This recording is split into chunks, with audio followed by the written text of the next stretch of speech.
thanks for coming. Thanks for asking me to do a talk. I'm a painter. I've been, I guess, going way back. I sort of started out as a landscape painter, primarily, and I've also been interested in geometric abstraction. And so a lot of my work involves a kind of blending of nature and geometry. And in a way, this echoes that interest. In a sense, some of the formal aspects go back to my experience in graduate school at the University of New Mexico, where I found a wonderful area in the Sandia Mountains where there were a lot of logs that had apparently been killed during a forest fire and had formed these amazing configurations over this stream. And so I did a lot of work based on these logs.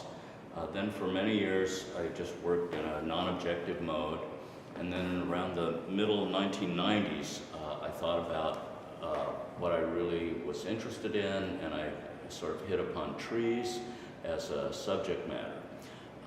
And so since then my work has been largely involved with trees, which you can see a tree image in this painting. I often, this really is sort of at the current interest. This particular blending of colored stripes with tree imagery really began about a year and a half ago.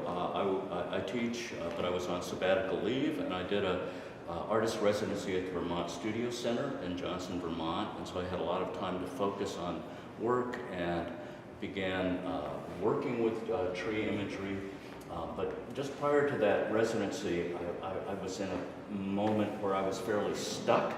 I didn't know how to move a painting forward, and then as an act of almost desperation, I just started putting stripes of color, and suddenly the painting seemed to be alive again.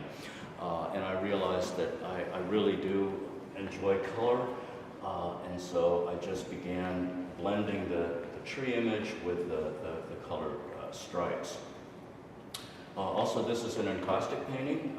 It's made with beeswax. It's all based on temperature. I stumbled across this technique a little over 30 years ago, and I've been continuing to pursue it.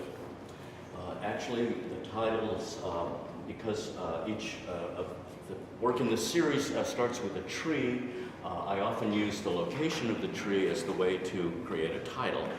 And so I called this one Ashford because I thought the tree was in the Griffiths Sculpture Park in Ashford Hollow, New York.